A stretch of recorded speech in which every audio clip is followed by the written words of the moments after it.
ಪೌಲನು ಕೊಲೊಸ್ಸೆಯವರಿಗೆ ಬರೆದ ಪತ್ರಿಕೆ ಅಧ್ಯಾಯ 1. ಒಕ್ಕಣೆ.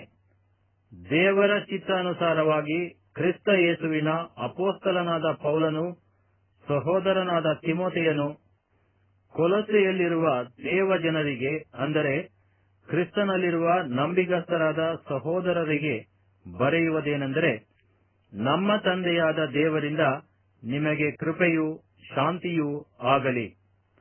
ಪೌಲನು ಕೊಲೊಸ್ಸೆಯ ಸಭೆಯವರ ವಿಷಯದಲ್ಲಿ ದೇವರಿಗೆ ಮಾಡುವ ಕೃತಜ್ಞತಾಸ್ತುತಿಯೂ ಪ್ರಾರ್ಥನೆಯೂ, ಕ್ರಿಸ್ತ ಯೇಸುವಿನಲ್ಲಿ ನೀವು ಇಟ್ಟ ನಂಬಿಕೆಯ ವಿಷಯವಾಗಿಯೂ ದೇವಜನರ ಮೇಲಿರುವ ನಿಮ್ಮ ಪ್ರೀತಿಯ ವಿಷಯವಾಗಿಯೂ ನಾವು ಕೇಳಿ ಪರಲೋಕದಲ್ಲಿ ನಿಮಗೋಸ್ಕರ ಸಿದ್ಧವಾಗಿರುವ ಮಹಾಪದವಿಯನ್ನು ನೆನೆಸುತ್ತಾ, ನಾವು ಪ್ರಾರ್ಥನೆ ಮಾಡುವಾಗೆಲ್ಲ ನಿಮ್ಮ ನಿಮಿತ್ತವಾಗಿ ನಮ್ಮ ಕರ್ತನಾದ ಯೇಸು ಕ್ರಿಸ್ತನ ತಂದೆಯಾಗಿರುವ ದೇವರಿಗೆ ಸ್ತೋತ್ರ ಮಾಡುತ್ತೇವೆ.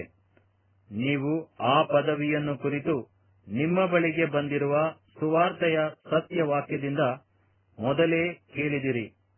ನೀವು ದೇವರ ಕೃಪೆಯನ್ನು ಕುರಿತು ಸತ್ಯಾರ್ಥವನ್ನು ಕೇಳಿ ತಿಳುಕೊಂಡ ದಿವಸದಿಂದ ಆ ಸುವಾರ್ತೆಯು ನಿಮ್ಮಲ್ಲಿ ಫಲ ಕೊಟ್ಟು ವೃದ್ಧಿಯಾಗುತ್ತಾ ಬಂದ ಪ್ರಕಾರ ಲೋಕದಲ್ಲೆಲ್ಲ ಹಬ್ಬಿ ಫಲ ಕೊಟ್ಟು ವೃದ್ಧಿಯಾಗುತ್ತಾ ಬರುತ್ತದೆ.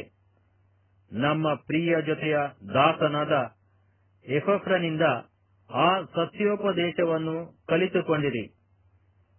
ಅವನು ನಿಮಗೋಸ್ಕರ ಕ್ರಿಸ್ತನ ನಂಬಿಗಸ್ತನಾದ ಸೇವಕನು. ಪವಿತ್ರಾತ್ಮ ಪ್ರೇರಿತವಾದ ನಿಮ್ಮ ಪ್ರೀತಿಯ ವಿಷಯದಲ್ಲಿ ನನಗೆ ತಿಳಿಸಿದವನು ಅವನೇ. ಆದ ಕಾರಣ ನಾವು ನಿಮ್ಮ ಸುದ್ದಿಯನ್ನು ಕೇಳಿದ ದಿವಸದಿಂದ ನಿಮಗೋಸ್ಕರ ಪ್ರಾರ್ಥಿಸುವುದನ್ನು ಬಿಡದೆ, ನೀವು ಸಕಲ ಆತ್ಮೀಯ ಜ್ಞಾನವನ್ನು ಗ್ರಹಿಕೆಯನ್ನು ಹೊಂದಿ ಕರ್ತನ ಚಿತ್ತದ ವಿಷಯವಾದ ತಿಳುವಳಿಕೆಯಿಂದ ತುಂಬಿಕೊಂಡು ಆತನಿಗೆ ಯೋಗ್ಯರಾಗಿ ನಡೆದು ಎಲ್ಲಾ ವಿಧದಲ್ಲಿ ಆತನನ್ನು ಸಂತೋಷಪಡಿಸುವವರಾಗಿರಬೇಕೆಂತಲೂ, ನೀವು ಸಕಲ ಕಾರ್ಯವೆಂಬ ಫಲವನ್ನು ಕೊಡುತ್ತಾ ದೇವಜ್ಞಾನದಿಂದ ಅಭಿವೃದ್ಧಿಯಾಗುತ್ತಿರಬೇಕೆಂತಲೂ, ಆತನ ಮಹಿಮಶಕ್ತಿಯ ಪ್ರಕಾರ ಪರಿಪೂರ್ಣ ಬಲ ಹೊಂದಿ ಬಲಿಷ್ಠರಾಗಿ ಆನಂದಪೂರ್ವಕವಾದ ತಾಳ್ಮೆಯನ್ನು ದೀರ್ಘಶಾಂತಿಯನ್ನು ಯಾವಾಗಲೂ ತೋರಿಸುವವರಾಗಿರಬೇಕೆಂತಲೂ, ಬೆಳಕಿನ ರಾಜ್ಯದೊಳಗೆ ದೇವಜನರ ಬಾಧ್ಯತೆಯಲ್ಲಿ ಪಾಲುಗಾರರಾಗುವುದಕ್ಕೆ ನಿಮ್ಮನ್ನು ಯೋಗ್ಯರನ್ನಾಗಿ ಮಾಡಿದ ತಂದೆಗೆ ಕೃತಜ್ಞತಾಸ್ತುತಿ ಮಾಡುವವರಾಗಿರಬೇಕೆಂತಲೂ ದೇವರನ್ನು ಬೇಡಿಕೊಳ್ಳುತ್ತೇನೆ. ಕ್ರಿಸ್ತನು ಸರ್ವ ಸೃಷ್ಟಿಗೆ ಉತ್ಕೃಷ್ಟ ಸ್ಥಾನದಲ್ಲಿದ್ದಾನೆಂಬುವ ಬೋಧೆ. ದೇವರು ನಮ್ಮನ್ನು ಅಂಧಕಾರದ ದೊರೆತನದಿಂದ ಬಿಡಿಸಿ ತನ್ನ ಪ್ರಿಯ ಕುಮಾರನ ರಾಜ್ಯದೊಳಗೆ ಸೇರಿಸಿದನು. ಆ ಕುಮಾರನಲ್ಲಿ ನಮ್ಮ ಪಾಪಗಳು ಪರಿಹಾರವಾಗಿ ನಮಗೆ ಬಿಡುಗಡೆಯಾಯಿತು. ಆತನು ಅದೃಶ್ಯನಾದ ದೇವರ ಪ್ರತಿರೂಪನು, ಸೃಷ್ಟಿಗೆಲ್ಲ ಜ್ಯೇಷ್ಠ ಪುತ್ರನ ಸ್ಥಾನ ಹೊಂದಿದವನು ಆಗಿದ್ದಾನೆ. ಭೂಪರಲೋಕಗಳಲ್ಲಿರುವ ದೃಶ್ಯಾದೃಶ್ಯವಾದವುಗಳೆಲ್ಲವೂ, ಸಿಂಹಾಸನಗಳಾಗಲಿ, ಪ್ರಭುತ್ವಗಳಾಗಲಿ, ದೊರೆತನಗಳಾಗಲಿ, ಅಧಿಕಾರಗಳಾಗಲಿ ಆತನಲ್ಲಿ ಸೃಷ್ಟಿಸಲ್ಪಟ್ಟವು. ಸರ್ವವು ಆತನ ಮುಖಾಂತರವಾಗಿಯೂ ಆತನಿಗೋಸ್ಕರವಾಗಿಯೂ ಸೃಷ್ಟಿಸಲ್ಪಟ್ಟಿತು. ಆತನು ಎಲ್ಲಕ್ಕೂ ಮೊದಲು ಇದ್ದವನು. ಆತನು ಸಮಸ್ತಕ್ಕೂ ಆಧಾರಭೂತನು. ಸಭೆಯೆಂಬ ದೇಹಕ್ಕೆ ಆತನು ಶಿರಸ್ಸು. ಆತನು ಆದಿಸಂಭೂತನು, ಎಲ್ಲದರಲ್ಲಿ ಪ್ರಮುಖನಾಗುವಂತೆ ಸತ್ತವರೊಳಗಿಂದ ಮೊದಲು ಎದ್ದು ಬಂದವನು ಆತನೇ.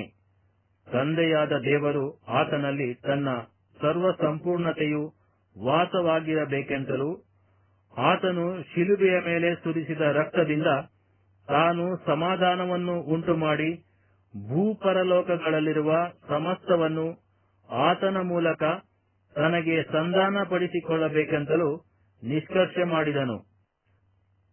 ಕ್ರಿಸ್ತನಲ್ಲಿ ಎಲ್ಲಾ ಜನಾಂಗದವರು ಯಹೂದ್ಯರೊಂದಿಗೆ ಸಮಭಾಗಿಗಳಾಗಿದ್ದಾರೆಂಬುದು. ಇದಲ್ಲದೆ ನೀವು ಹಿಂದಿನ ಕಾಲದಲ್ಲಿ ಅನ್ಯರು ದುಷ್ಕೃತ್ಯಗಳನ್ನು ಮಾಡುವವರಾಗಿ ದ್ವೇಷ ಮನಸ್ಸುಳ್ಳವರು ಆಗಿದ್ದರೂ ಆತನು ನಿಮ್ಮನ್ನು ಸಹ ತನ್ನ ಕುಮಾರನ ಸ್ಥೂಲ ದೇಹದಲ್ಲಿ ಉಂಟಾದ ಮರಣದ ಮೂಲಕ ಈಗ ಸಂಧಾನಪಡಿಸಿಕೊಂಡಿದ್ದಾನೆ ಮತ್ತು ನಿಮ್ಮನ್ನು ಪರಿಶುದ್ಧರನ್ನಾಗಿಯೂ ನಿರ್ದೋಷಿಗಳನ್ನಾಗಿಯೂ ನಿರಪರಾಧಿಗಳನ್ನಾಗಿಯೂ ತನ್ನ ಸನ್ನಿಧಿಯಲ್ಲಿ ನಿಲ್ಲಿಸಬೇಕೆಂದಿದ್ದಾನೆ. ನೀವು ಕೇಳಿದಂತ ಆಕಾಶದ ಕೆಳಗಿರುವ ಸರ್ವ ಸೃಷ್ಟಿಗೆ ಸಾರಲ್ಪಟ್ಟಂತ ಸುವಾರ್ತೆಯಿಂದ ಉಂಟಾದ ನಿರೀಕ್ಷೆಯನ್ನು ಬಿಟ್ಟು ತೊಲಗಿ ಹೋಗದೆ ಅಸ್ತಿವಾರದ ಮೇಲೆ ನಿಂತು ಸ್ಥಿರವಾಗಿದ್ದು ನಂಬಿಕೆಯಲ್ಲಿ ನೆಲೆಗೊಂಡಿರುವುದಾದರೆ ಆ ಪದವಿ ನಿಮಗೆ ಪ್ರಾಪ್ತವಾಗುವುದು. ಪೌಲನೆಂಬ ನಾನು ಈ ಸುವಾರ್ತೆಗೆ ಸೇವಕನಾದೆನು. ನಾನು ಈಗ ನಿಮಗೋಸ್ಕರ ಅನುಭವಿಸುತ್ತಿರುವ ಬಾಧೆಗಳಲ್ಲಿ ಸಂತೋಷಪಟ್ಟು ಕ್ರಿಸ್ತನ ಸಂಕಟಗಳೊಳಗೆ ಇನ್ನೂ ಉಳಿದದ್ದನ್ನು ಸಭೆಯೆಂಬ ಆತನ ದೇಹಕ್ಕೋಸ್ಕರ ನನ್ನ ಶರೀರದಲ್ಲಿ ಅನುಭವಿಸಿ ತೀರಿಸುತ್ತೇನೆ. ನಾನು ಸಭೆಗೆ ಸೇವಕನಾದೆನು. ದೇವರು ತನ್ನ ವಾಕ್ಯವನ್ನು ಸಂಪೂರ್ಣವಾಗಿ ತಿಳಿಸುವ ಕೆಲಸವನ್ನು ನಿಮ್ಮ ಪ್ರಯೋಜನಕ್ಕೋಸ್ಕರ ನನಗೆ ದಯಪಾಲಿಸಿದನು. ಆ ವಾಕ್ಯವು ಹಿಂದಿನ ಯುಗಗಳಿಂದಲೂ ತಲತಲಾಂತರಗಳಿಂದಲೂ ಮರೆಯಾಗಿತ್ತು. ಈಗಿನ ಕಾಲದಲ್ಲಿ ದೇವ ಜನರಿಗೆ ತಿಳಿಸಲ್ಪಟ್ಟಿದೆ.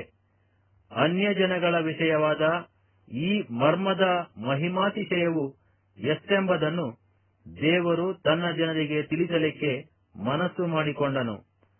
ಈ ಮರ್ಮವು ಏನೆಂದರೆ, ಕ್ರಿಸ್ತನು ನಿಮ್ಮಲ್ಲಿದ್ದು ಪ್ರಭಾವದ ನಿರೀಕ್ಷೆಗೆ ಆಧಾರಭೂತನಾಗಿರುವುದೇ. ನಾವು ಆತನನ್ನು ಪ್ರಸಿದ್ಧಿಪಡಿಸುವವರಾಗಿ ಸಕಲರಿಗೂ ಬುದ್ಧಿ ಹೇಳುತ್ತಾ ಸರ್ವರಿಗೂ ಪೂರ್ಣ ಜ್ಞಾನವನ್ನು ಉಪದೇಶಿಸುತ್ತಾ ದೇವರ ಮುಂದೆ ಎಲ್ಲರನ್ನೂ ಕ್ರಿಸ್ತನಲ್ಲಿ ಪ್ರವೀಣರನ್ನಾಗಿ ನಿಲ್ಲಿಸುವುದಕ್ಕೆ ಪ್ರಯತ್ನಿಸುತ್ತಿದ್ದೇವೆ. ನನ್ನಲ್ಲಿ ಕಾರ್ಯ ಸಾಧಿಸುವ ದೇವರ ಬಲವನ್ನು ಪ್ರಯೋಗ ಮಾಡಿ ಇದಕ್ಕೋಸ್ಕರವೇ ಹೋರಾಡುತ್ತೇನೆ, ಪ್ರಯಾಸ ಪಡುತ್ತೇನೆ.